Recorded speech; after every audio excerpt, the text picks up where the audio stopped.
नमस्कार प्यारी दोस्त, मैं राहुल पालीवाल आप सभी का स्वागत करता हूं आपके अपने परिवार रोजगार अंकित में। उम्मीद है आप सभी स्वस्थ मस्त और बहुत ही अच्छे होंगे। तो चलिए बिना किसी देरी के साथ आज की क्लास को शुरू करते हैं। कल की क्लास के अंदर हम आइसोटॉप्स अर्थात समस्थानिक और आइसोबार्स के बारे में पढ़ चुके थे। आज उसके आगे की चर्चाएं हमें करनी है। कैसे हैं आप सब, जल्दी से एक बार कमेंट करके बता दीजिए।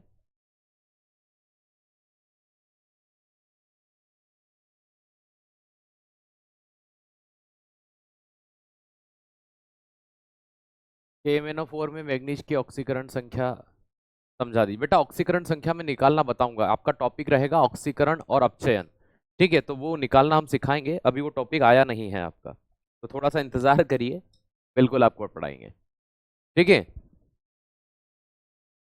थोड़ा इंतजार करिए, बिल्कुल आपको टॉपिक करवाया जाएगा, तो आपको ऑक्सीडेशन नंबर कैसे निकालते हैं वो समझ में आ जाएगा।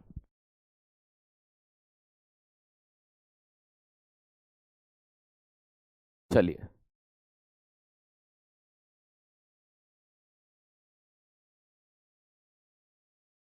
हाँ ये चैप्टर आज खत्म हो जाएगा। Happy birthday sir ji, thank you so much मेरे भाई। चलो, आइसो बार्स हमने पढ़ लिया था, अब हम आइसोटोन्स पढ़ने वाले हैं। क्या पढ़ने वाले हैं? आइसोटोन्स के बारे में।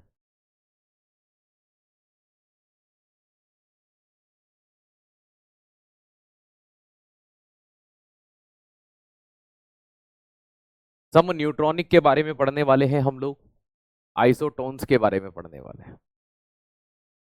आइसोटोन्स क्या होते हैं, सम न्यूट्रॉनिक क्या होते हैं? देखो, जिनमें नंबर ऑफ न्यूट्रॉन समान होता है, न्यूट्रॉन की संख्या सेम होती है, उन्हें कहा जाता है। तो इनमें न्यूट्रॉन की संख्या क्या होती है? समान होती है।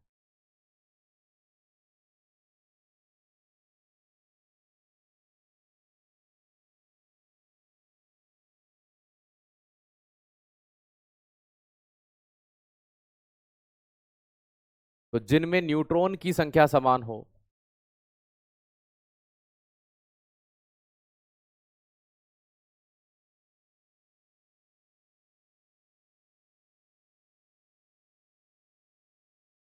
क्या समान हो? न्यूट्रॉन की संख्या समान होती है, उन्हें ही कहा जाता है। ठीक है, नमस्ते, थैंक यू सो मच।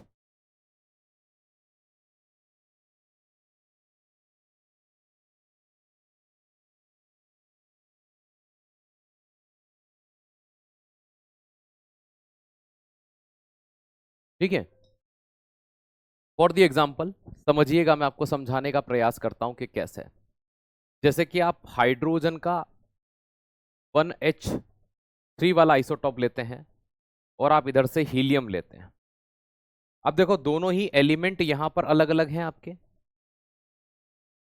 दोनों ही एलिमेंट आपके यहां पर अलग अलग हैं। एक जगह पर हाइड्रोजन है, एक जगह पर। अब यहां देखो, इनके एटॉमिक नंबर क्या होंगे? ठीक है भाई, एटॉमिक मास तो अलग दिख ही रहा है आपको ऊपर, ये इनका एटॉमिक मास है, परमाणु द्रव्यमान है।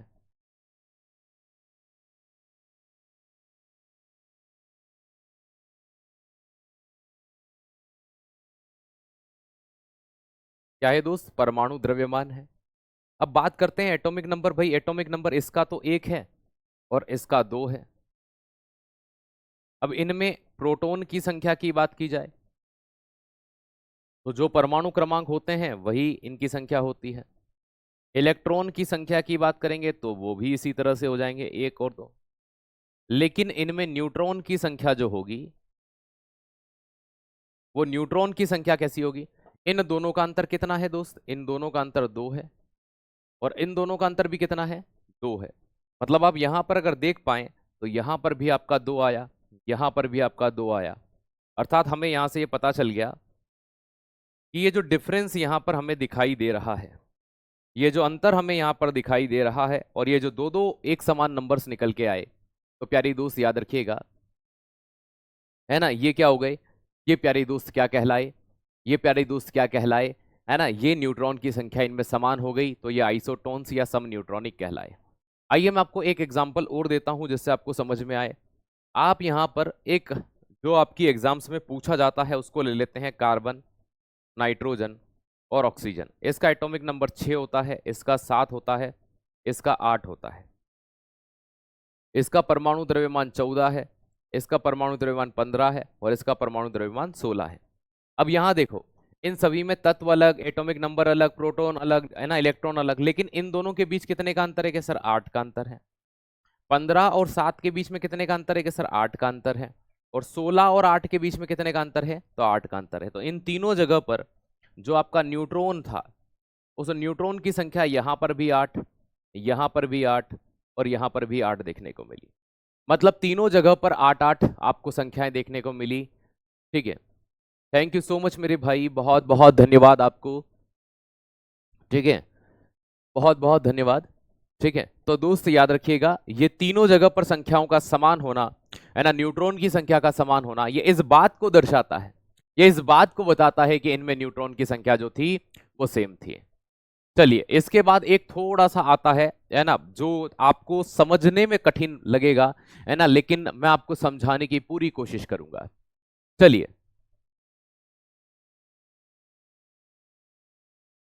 ठीक है, आपका जन्मदिन रोज आया। अरे भाई, रोज कैसे आ सकता है, एक ही दिन आएगा ना साल में। ठीक है, तो इस पॉइंट को आप यहां पर क्या करेंगे, ध्यान कर देंगे। दोस्त याद रखना। अब मैं आपसे यहां पर दूसरी बात करता हूं, आइसो इलेक्ट्रॉनिक्स की, सम इलेक्ट्रॉनिक के।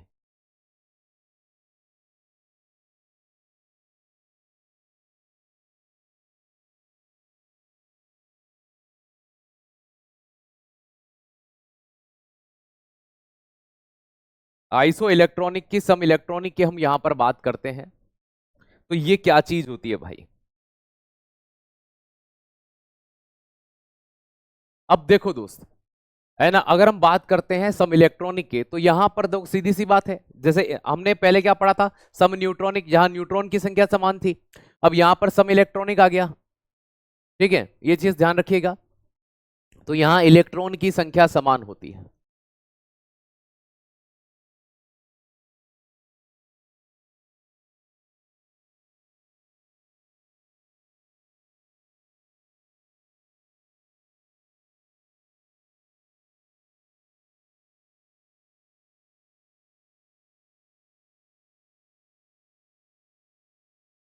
सेम इलेक्ट्रॉनिक नंबर, तो जहां इलेक्ट्रॉन की संख्या जो होती है वो बिल्कुल समान पाई जाती है, उसे क्या कहा जाता है, तो दोस्त याद रखिएगा, है ना, उसे सम इलेक्ट्रॉनिक कहा जाता है। क्या कहा जाता है, सम इलेक्ट्रॉनिक कहा जाता है। जैसे कि कभी भी आप दो एलिमेंट को गौर से देखना, मैं आपको यहां पर समझाना चाह रहा हूं कि जैसे मान लीजिए हम ये कहते हैं कि सोडियम का एटॉमिक नंबर 11 है। ठीक है, 11, इसमें इलेक्ट्रॉन की संख्या कितनी होगी, तो भैया प्रोटॉन की संख्या भी इसमें कितनी है, 11 है। और इलेक्ट्रॉन की संख्या भी इसमें कितनी है, कि सर 11 है। लेकिन दोस्त याद रखना, जब हम ऐसे Na के बाद में प्लस लगा देते हैं, क्या लगा देते हैं, प्लस, मतलब इसने एक इलेक्ट्रॉन दान दे दिया है। अब इसमें प्रोटॉन की संख्या तो दोस्त 11 ही होगी। कितनी होगी, प्रोटॉन की संख्या 11। लेकिन एक इलेक्ट्रॉन दान दे दिया तो इलेक्ट्रॉन की संख्या क्या होगी, कि सर कम होगी। तो इलेक्ट्रॉन इसमें कितना हो जाएगा दोस्त, याद रखिएगा, 10 इलेक्ट्रॉन हो जाएंगे। ये एक प्लस का साइन आपको यह दर्शाता है कि इसने एक इलेक्ट्रॉन किसी को दिया है। और नेगेटिव का साइन होता तो दोस्त याद रखिएगा, ऋणात्मकता का साइन होता तो ये हमें यह दर्शाता कि इसने एक इलेक्ट्रॉन किसी से लिया है। तो जैसे कि मैं आपको यहां पर ऐसे दर्शाता हूं कि सोडियम का एटॉमिक नंबर कितना होता है भाई, Na+, और जो आपका क्या होता है, नियोन होता है, इनमें इलेक्ट्रॉन की संख्या समान होती है। नियोन का एटॉमिक नंबर 10 होता है, सोडियम का एटॉमिक नंबर कितना होता है, 11। लेकिन इसके अंदर सोडियम प्लस के अंदर कितने इलेक्ट्रॉन होंगे, कि सर 10 इलेक्ट्रॉन होंगे। और यहां पर नियोन के अंदर कितने होंगे, एनी का मतलब नियोन होता है, तो नियोन के अंदर कितने इलेक्ट्रॉन होंगे, कि सर 10 इलेक्ट्रॉन होंगे। अब दोनों की जगह पर इलेक्ट्रॉन की संख्या क्या हो गई, सर सेम हो गई। तो इलेक्ट्रॉन की संख्या का समान होना ये इस चीज को दर्शाता है, दोनों में बराबर है, कि ये आइसो, याद रखिएगा, आइसो, है ना, इलेक्ट्रॉनिक कहलाते हैं, सम इलेक्ट्रॉनिक कहलाते हैं। तो ये आइसो इलेक्ट्रॉनिक कहलाते हैं, सम इलेक्ट्रॉनिक कहलाते हैं। चलिए,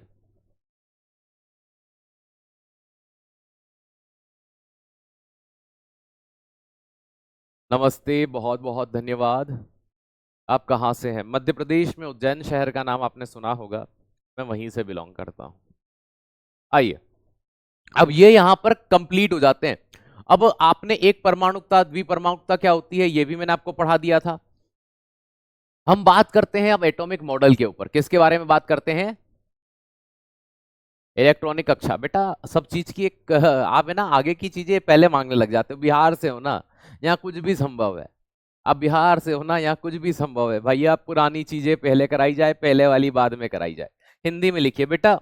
इलेक्ट्रॉन और प्रोटॉन, तो ये वर्ड के अलावा मैंने ऐसा कोई वर्ड नहीं है जो मैंने यहाँ पर ऐसा लिखा हो। इलेक्ट्रॉन तो पढ़ना आपको आता होगा बेटा। इतना भी अपने व्यक्तित्व को मत नीचे लाइए कि हमें इलेक्ट्रॉन भी पढ़ना हिंदी में नहीं आ रहा है, बाकी हम एफआईआर अंग्रेजी में कैसे पढ़ेंगे हम नहीं जानते, पुलिस बन करके। ठीक है। इ- चलो, अब ये टॉपिक आपका यहां कंप्लीट होता है। अब इसके बाद हम नया टॉपिक शुरू कर देते हैं यहां से।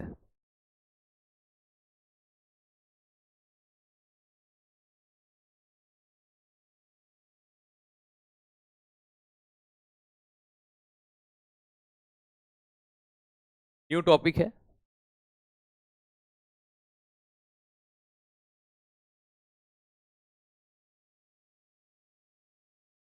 परमाणु मॉडल।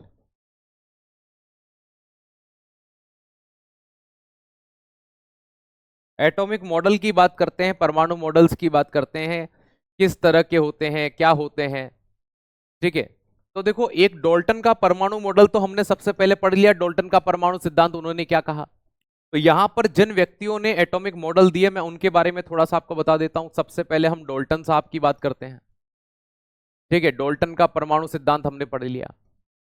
फिर जे जे थॉमसन का परमाणु मॉडल आता है। किसका आता है? जे जे थॉमसन का। जे जे थॉमसन के बाद में रदरफोर्ड साहब का परमाणु मॉडल आता है, एक नील्स बोर्स का आता है। तो एक रदरफोर्ड का परमाणु मॉडल आएगा, तो फिर किसका आएगा? नील्स बोर का परमाणु मॉडल। तो भाई हम ये पढ़ चुके हैं, हमें यहां से पढ़ना है। डॉल्टन का परमाणु सिद्धांत मैंने आपको पढ़ा दिया था दोस्त, बहुत अच्छे से आपने पढ़ा था। प्रश्न कैसे आते हैं डेली यूट्यूब के ऊपर, आरडब्ल्यू स्टेट के ऊपर मैं आपको एमसीक्यू की एक प्रैक्टिस सेट करवाता हूं, वहां जाकर देखिएगा प्रश्न कैसे आते हैं। चलिए, तो भाई हम बात करते हैं सबसे पहले, है ना, atomic theory of J J Thomson. J J Thomson का परमाणु मॉडल, किसकी बात करेंगे?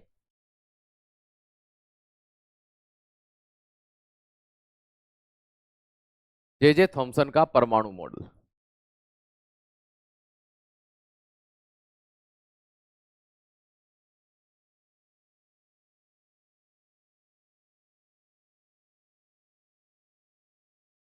एटॉमिक प्रिंसिपल ऑफ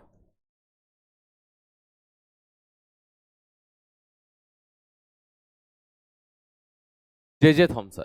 तो जे जे थॉमसन जो थे, उनका एटॉमिक मॉडल किस प्रकार से था, क्या था? तो देखो, इनके मॉडल की एक विशेषता है, इनके मॉडल के पहले नाम है, कुछ और भी नाम है, अन्य नाम है, जैसे raising pudding model, plum pudding model, इन्हीं को कहा जाता है।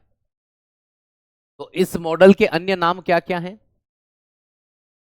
कुछ अन्य नाम है इस मॉडल के, वो अन्य नाम कौन कौन से हैं?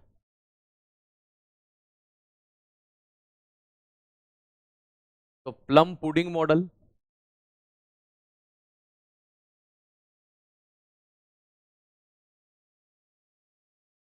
तरबूज का मॉडल, और एक आता है इसी प्लम पुडिंग का दूसरा नाम होता है रेजिन पुडिंग मॉडल। क्या होता है ना, प्लम पुडिंग मॉडल या रेजिन पुडिंग मॉडल।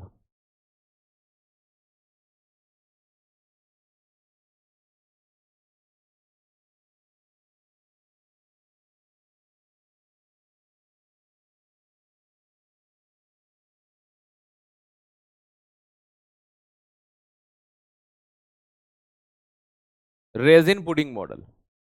तो समझो कि इन्होंने जिस तरह से अपने मॉडल का प्रस्तुतिकरण किया था वो क्या था, मैं आपको समझाता हूं यहां पर कि वो क्या था।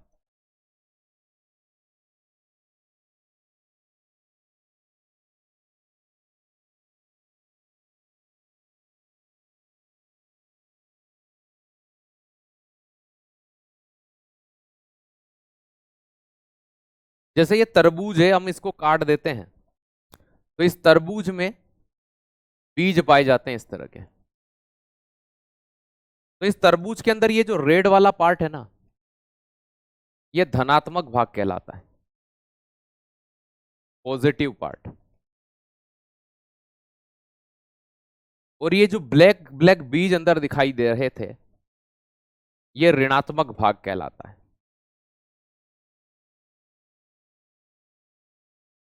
ये नेगेटिव पार्ट कहलाता है।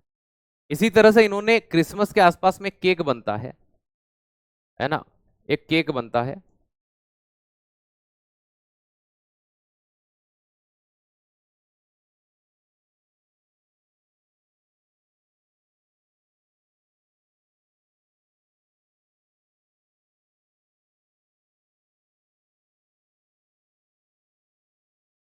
तो व्हाइट कलर का होता है, मैं मोस्ट प्रोबेबल वो तो व्हाइट ही रख लेते हैं इसको। तो इस पे बहुत सारी ड्राई फ्रूट्स डाली जाती हैं ऊपर, है ना, इन्हें रेजिन पुडिंग, प्लम पुडिंग कहते हैं। बहुत सारी चॉकलेट्स होती हैं, बहुत चलता है क्रिसमस के आसपास, लोग बहुत खाते हैं इसको।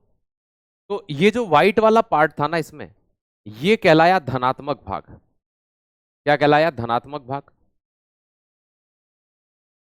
Positive part. और ये जो चॉकलेट्स या ड्राई फ्रूट्स डाले थे, ये कहलाया नेगेटिव पार्ट, ऋणात्मक भाग।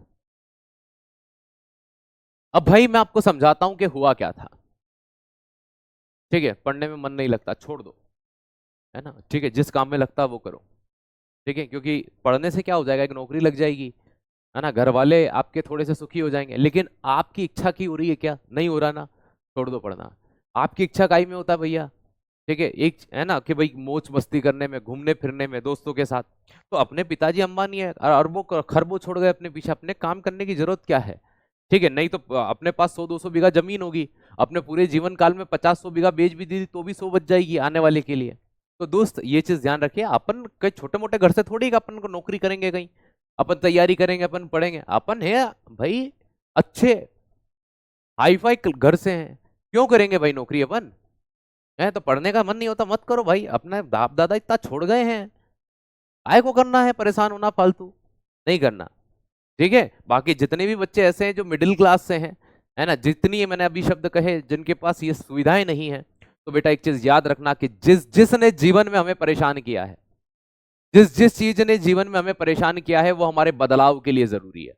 पढ़ाई आपको जीवन में कभी अच्छी नहीं लगेगी, लेकिन इस पढ़ाई का अगर सही यूटिलाइजेशन हो गया, ये सही काम में आ गई, तो जीवन संवर जाएगा। इस बात को याद रखना, जो जो हमारे लिए क्या हुआ है, मुसीबत बना है कोई सब्जेक्ट, वो हमारा सिलेक्शन करवा के जाएगा। इस बात को लिख लो, भले मैं अगर ये बोल रहा हूं तो। चलिए, अब दोस्त यहां समझना कि जैसे जे थॉमसन ने क्या कहा, क्रिसमस के आसपास एक केक लेके आए, वो एक केक ले आए भैया इस तरह का, है ना। उनने देखा कि इस केक के अंदर ये जो होते हैं ना, ये चॉकलेट्स वगैरह, ये हो जाते हैं कौन सा भाग के नेगेटिव पार्ट, और बाकी ये व्हाइट वाला जो केक दिख रहा है, ये पॉजिटिव पार्ट होता है। कि कहना क्या चाहते हो, है ना, लोगों ने पूछा कहना क्या चाहते हो, कि तरबूज में लाल हिस्सा धनात्मक कर दिए, बीज ऋणात्मक कर दिए, कहना क्या चाहते हो? ये कह रहे हैं कि परमाणु उदासीन होता है। परमाणु क्या होता है? उदासीन होता है, एटम न्यूट्रल इन स्टेट होता है। कि कैसे होता है? कि ये है ना, तरबूज के अंदर जैसे बीज है, वैसे ही धनात्मक के अंदर ऋणात्मक हिस्सा पाया जाता है। हालांकि ये बात आगे चलकर गलत हो गई, हमने क्या पढ़ा, इलेक्ट्रॉन बाहर चक्कर लगाते हैं और नाभिक के अंदर क्या होता है, प्रोटॉन। इन्होंने धनात्मक के अंदर ऋणात्मक घुसा दिया। अब कैसे घुसाए ये राम जाने, इनका जो नियम था ये आगे चलकर गलत सिद्ध हुआ। क्या सिद्ध हुआ? गलत सिद्ध हुआ। तो दोस्त याद रखना, इन्होंने पहली बात कही कि परमाणु जो होता है वो उदासीन होता है। क्या होता है? परमाणु उदासीन। और इसलिए इन्होंने क्या कहा, परमाणु उदासीन होता है। कि कैसे होता है? तो परमाणु उदासीन होता है, कैसे होता है? कि भैया धनात्मक के अंदर ऋणात्मक वाला हिस्सा पाया जाता है। अरे यार कैसी बात कर रहे हो, एटम इन न्यूट्रल स्टेट। कि ये बात तो सही है कि वो क्या होता है, ये बात तो सही है कि वो उदासीन होता है, लेकिन जो तुम कह रहे हो ना, ये बात समझ में नहीं आई कि ये कैसे होता है। तो भैया इस चीज को ये भी एक्सप्लेन नहीं कर पाए कि देखो सीधी सी बात है, अगर अपने घर पे दो वायर होते हैं, एक पॉजिटिव वाला एक नेगेटिव वाला, दो ही को उड़ाते हैं, घर की लाइट उड़ जाती है। इसी तरह से यहां भी होगा कि जब हम कहते हैं कि परमाणु का अस्तित्व होता है और पॉजिटिव के अंदर नेगेटिव आप डाल रहे हो, ये पॉजिटिव वाले के अंदर आप नेगेटिव को डालोगे, तो भैया फॉल्ट नहीं होगा, ये खत्म नहीं हो जाएगा, ये नष्ट नहीं हो जाएगा। तो भाई सेम चीज इनके साथ भी हुई। ये इस बात का जवाब ही नहीं दे पाए कि परमाणु का स्थायित्व के बारे में नहीं बता पाए कि ये स्टेबल कैसे, अब ये बता दो। क्योंकि हमने तो यही देखा है कि जब जब पॉजिटिव नेगेटिव से मिलता है फाल्ट हो जाता है। तो तुम कह रहे हो कि पॉजिटिव के अंदर ही नेगेटिव है, तो ये बता दो कि परमाणु का स्थायित्व कैसे है, तो ये नहीं बता पाए। तो भैया इनकी दूसरी कमी ये बनी कि परमाणु का स्थायित्व नहीं बता पाए। उदासीन होता है ये बता दिया, लेकिन कैसे होता है, तो परमाणु के स्थायित्व के बारे में नहीं बताया।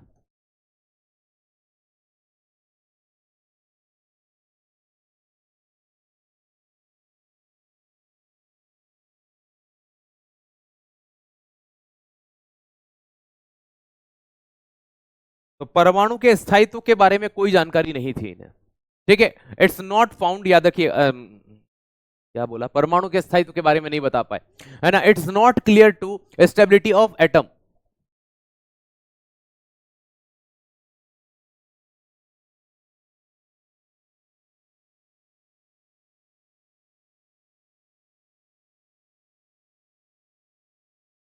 फिर आता है तीसरा पॉइंट, नाभिक के बारे में भी नहीं बताया कि कोई नाभिक होता है, क्योंकि खोज ही नहीं हुई थी, पता ही नहीं चला।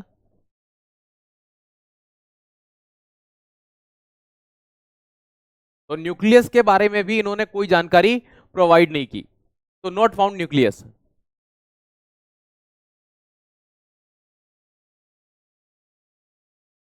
न्यूक्लियस इनके बाद में रदरफोर्ड साहब आएंगे, वो खोजेंगे अगले मॉडल में। तो न्यूक्लियस के बारे में बता पाए, ठीक है। अगली चीज आती है कि नाभिक के बारे में भी नहीं बता पाए, परमाणु उदासीन होता है, सिर्फ ये एक लाइन बोली इन्होंने, क्यों होता है तो इसको भी एक्सप्लेन नहीं कर पाए।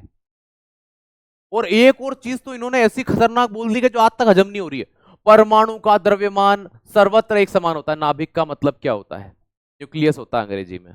और अगर फिर भी नहीं पता तो आप पहली क्लास से लीजिए बेटा, आप शायद बीच में जुड़ रहे हैं, नहीं तो नाभिक क्या होता है, प्रोटॉन क्या होता है, ये सब चीजें इसीलिए तो कहते हैं कि क्लास शुरू से लेनी चाहिए।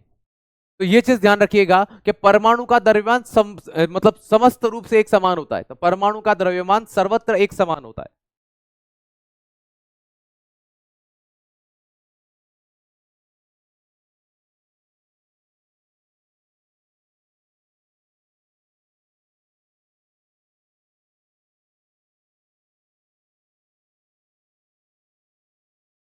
अब पता है इनके मॉडल में क्या हुआ, इन्होंने जितनी बात कही ना उसमें से सिर्फ ये एक बात आज के समय में सही है कि परमाणु उदासीन होता है। परमाणु के स्थायित्व के बारे में नहीं बता पाए, तो ये तो इनसे चलो सवाल था, नहीं बता पाए। नाभिक के बारे में नहीं बताया, नाभिक की भी खोज हुई आगे चल करके। परमाणु का द्रव्यमान सर्वत्र होता है, ये बात भी गलत हो गई। परमाणु का समस्त द्रव्यमान उसके नाभिक में होता है, ये रदरफोर्ड साहब ने हमें कह दिया आगे चलकर।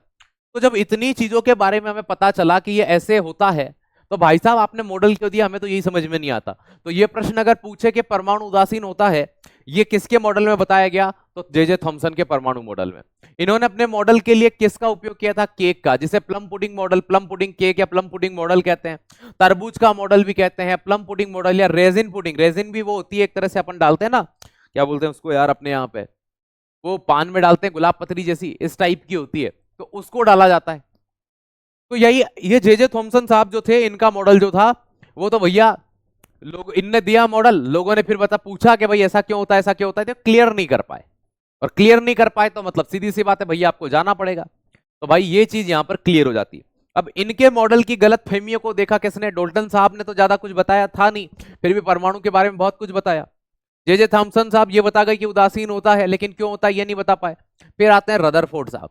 कौन आते हैं, रदरफोर्ड। इनने देखा कि इसकी बहुत टांग खींची है जे थॉमसन की, इसने जो गलती करी है वो कतई नहीं करनी है अपने को, क्या कर दी तो, क्या कर दी तो अपना मॉडल तो वैसे ही फेल हो जाएगा। चलो इसने तो पहली बार दिया था, तो लोग आज भी तवज्जो देते हैं कि चलो पहली बार में गलती कर दी कोई बात नहीं, लेकिन अगर अपन ने दूसरी बार गलती कर दी तो फिर तो दिक्कत हो जाएगी।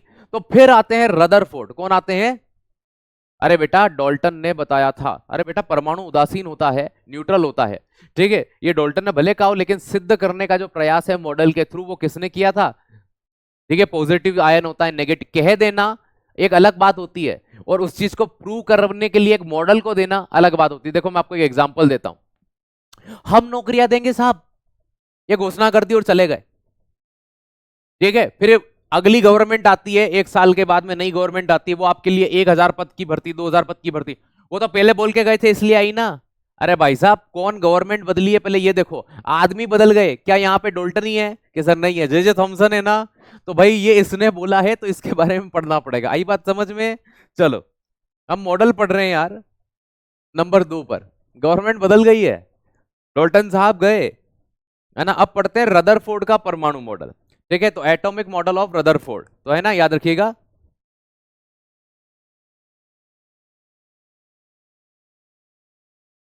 रदरफोर्ड का परमाणु मॉडल।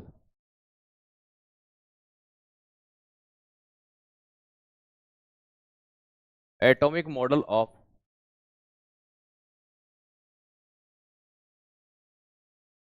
रदरफोर्ड। रदरफोर्ड के परमाणु मॉडल को न्यूक्लियर मॉडल भी कहा जाता है, nuclear model of Rutherford.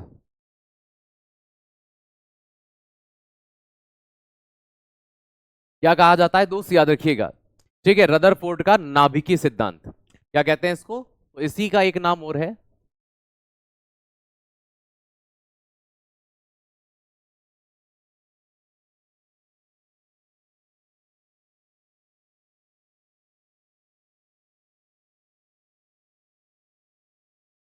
Rutherford का नाभिकीय सिद्धांत, है ना, याद रखना, रदरफोर्ड न्यूक्लियर थ्योरी।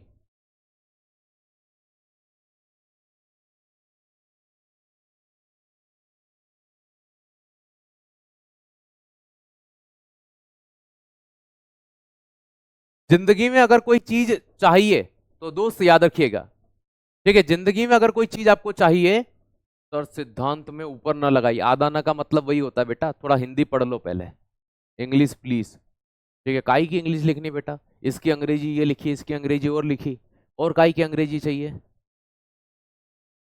ठीक है,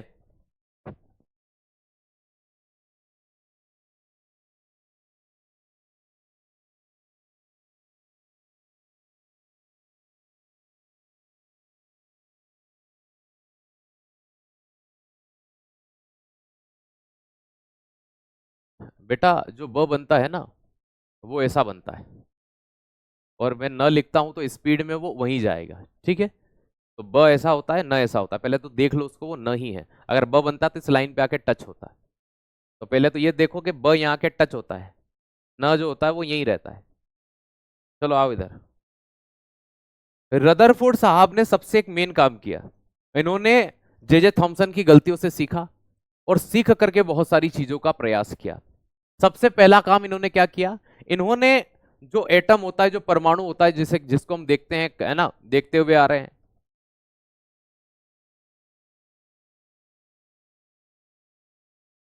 इसके अंदर ये जो गोला होता है जिसे हम क्या कहते हैं, न्यूक्लियस कहते हैं,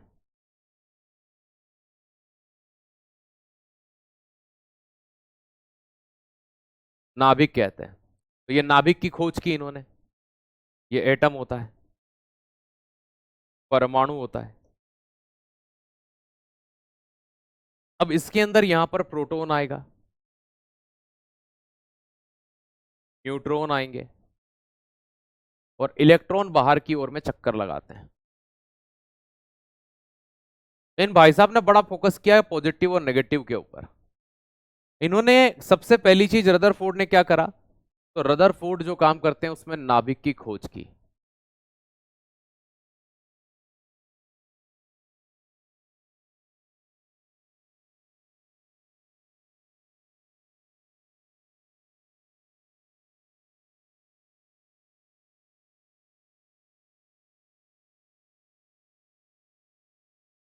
तो न्यूक्लियस जो था ये, इसको डिस्कवर्ड करने का श्रेय, नाभिक की खोज का श्रेय किसे दिया जाता है, याद रखना, बहुत पूछते हैं एग्जाम के अंदर। तो नाभिक की खोज कर ली, जो जे थॉमसन साहब नहीं बता पाए थे वो काम इन्होंने कर दिया। दूसरा काम इन्होंने कहा कि नहीं नहीं, इस आदमी ने क्या बोला था कि भाई प्रोटॉन के अंदर ही इलेक्ट्रॉन पाए जाते हैं, धनात्मक के अंदर ऋणात्मक। इन्होंने बोला नहीं नहीं नहीं, ऐसा नहीं होता, ऐसा नहीं होता दोस्त, याद रखिएगा, ऐसा नहीं होता कि जो इलेक्ट्रॉन होते हैं ना वो नाभिक के चारों ओर चक्कर लगाते हैं, इलेक्ट्रॉन मूव आउटर, है ना, शेल ऑफ न्यूक्लियस।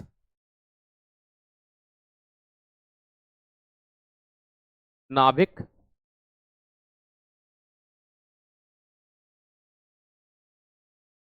इलेक्ट्रॉन के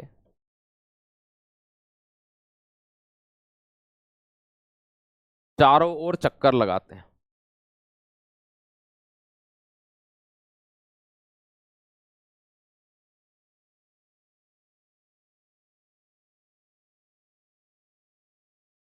electron move outer shell of electron, outer shell of nucleus.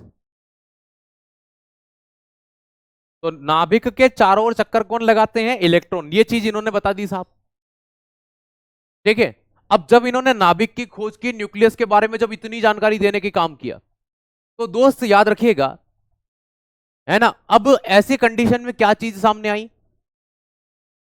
अब अगर इन्हें क्या कहा गया? नाभिक की खोज कर दी, नाभिक के बारे में बहुत जानकारी, तो फादर ऑफ न्यूक्लियर फिजिक्स कहा गया इसे, है ना। तो इन्हें फादर ऑफ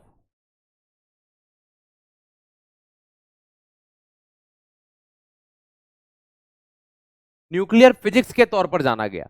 तो दोस्त इस बारे में अच्छे से याद रखिएगा, किसे जाना गया? रदरफोर्ड साहब को।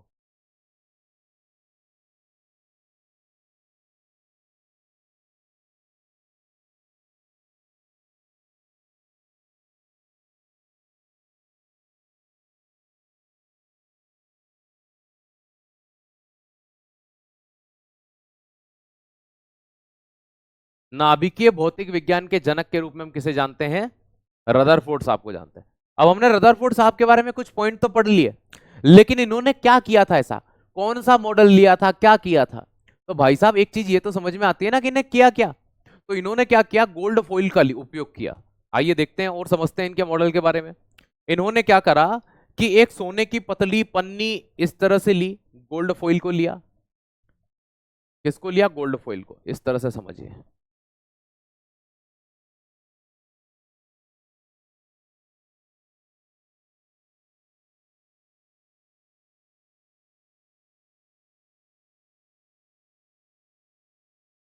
ये गोल्ड फॉइल ली इन्होंने।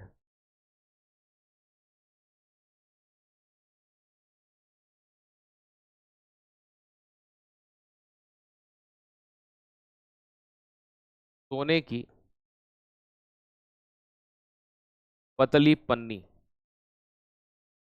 है ना, वो मिठाई के वर्क पे चढ़ाते हैं ना, वो वाली ऐसी एक पन्नी ली इन्होंने, ठीक है। अब पन्नी अंदर है।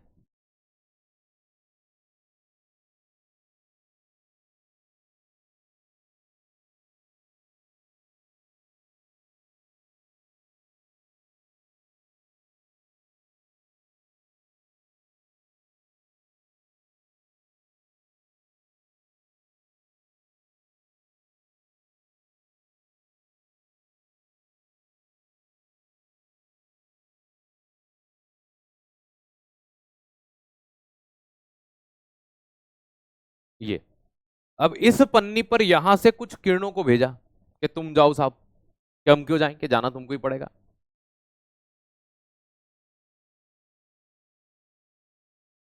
ये अल्फा कण थे।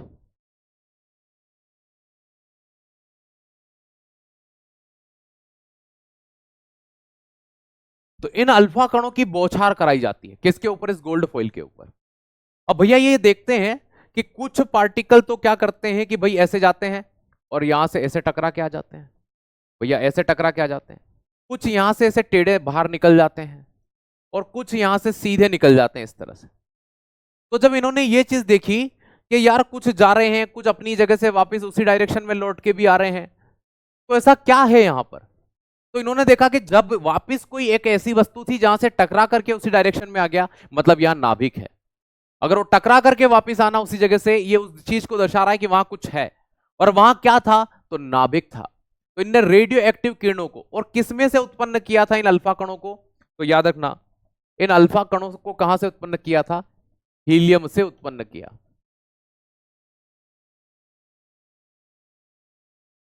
हीलियम से क्या उत्पन्न किया? इन अल्फा कणों को, और अल्फा कणों को छोड़ा इसके ऊपर।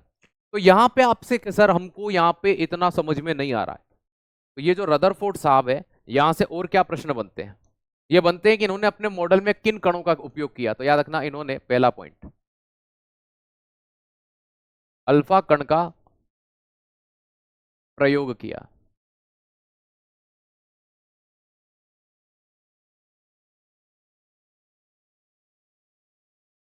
Use alpha particle.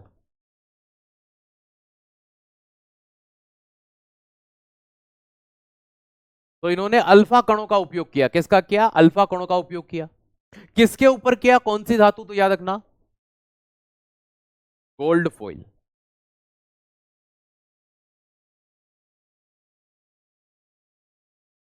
सोने की पतली परत के ऊपर। इससे ही क्या हुआ, नाभिक की खोज हुई।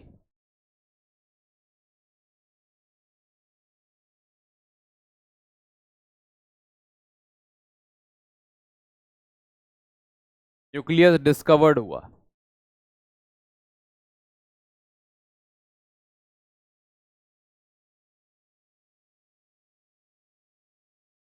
ठीक है। अब सबसे मेन चीज, प्रश्न ये पूछा जाता है कि नाभिक को जब खोजा तो इन्होंने बताया कि परमाणु का समस्त द्रव्यमान नाभिक में निहित होता है।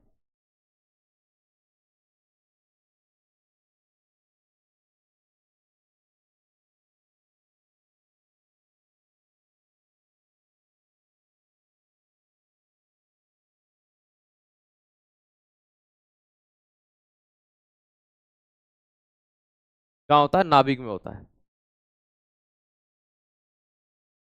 मास ऑफ एटम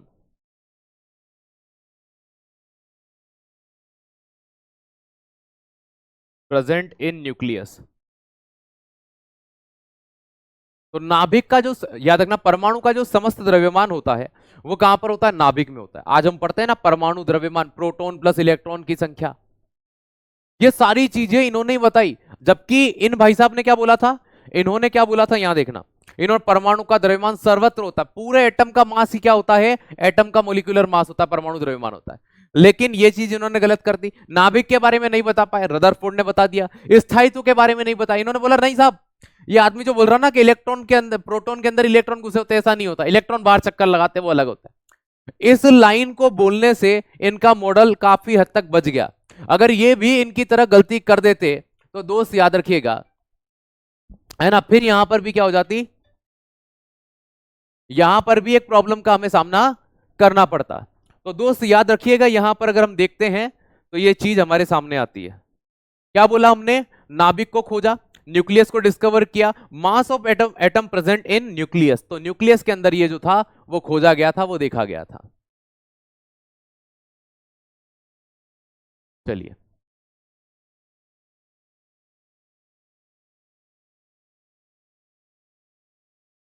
तो ये मॉडल इन्होंने दिया था Rutherford.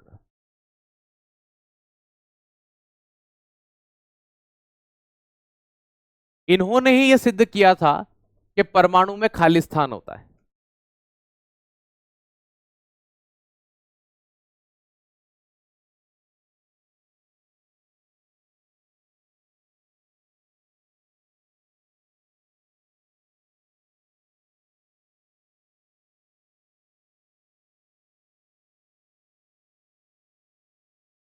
Free space in atom, तो परमाणु के अंदर कुछ जगह पर खाली स्थान होता है। अगर खाली स्थान नहीं होता तो ये किरणें कैसे निकल जाती बाहर, तो ये किरणों का बाहर निकलना ये इस चीज को दर्शाता है कि यहां पर फ्री स्पेस रहा होगा, कि परमाणु के अंदर खाली स्थान होता है, परमाणु का आकार बड़ा होता है, नाभिक कहीं कोने में दुबक के बैठा होता है। ऐसा इन्होंने बताया। किसने बताया, रदरफोर्ड साहब ने बताया। ठीक है, बहुत बढ़िया।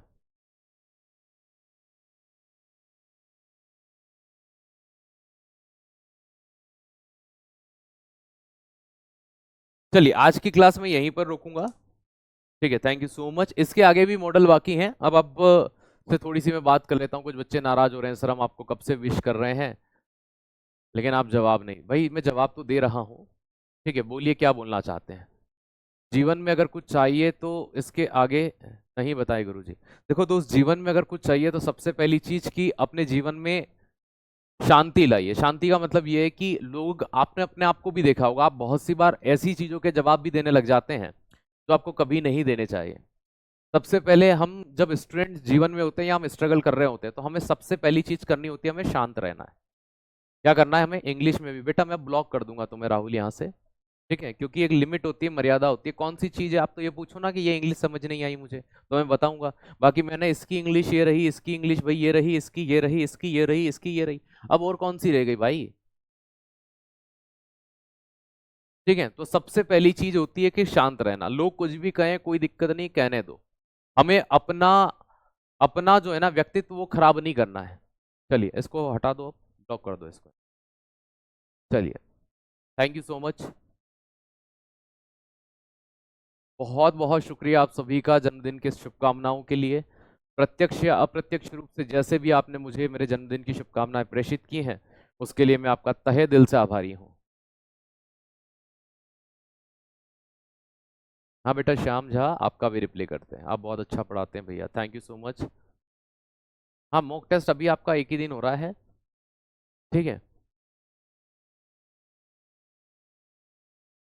हाँ बेटा, आपका कमेंट शो हो रहा है सूरज, सबके कमेंट दिखते हैं, बस हम पढ़ नहीं पाते सभी के। इंस्टाग्राम पे विश किया था, रिप्लाई नहीं किया आपने। कोई बात नहीं बेटा, मैं कर दूंगा शाम को, है ना। अभी क्लासेस के बीच में तो नहीं चलाते हम, शाम को कर देंगे।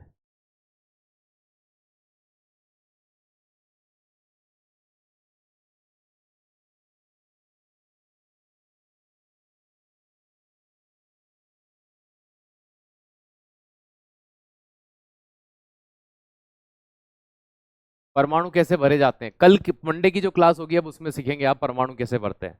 आप बाउ का प्रिंसिपल और हुंडे का नियम, इन दोनों नियम को एक साथ पढ़ेंगे और इलेक्ट्रॉन का भरना सीखेंगे। एक पीरियोडिक टेबल खरीद लेना अब, है ना।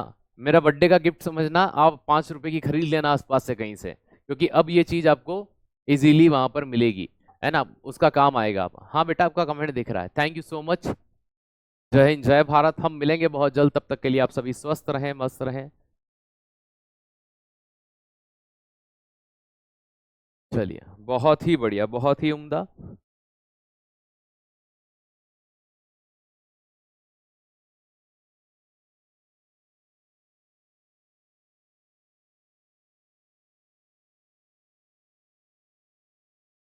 थैंक यू सो मच आप सभी का बहुत बहुत।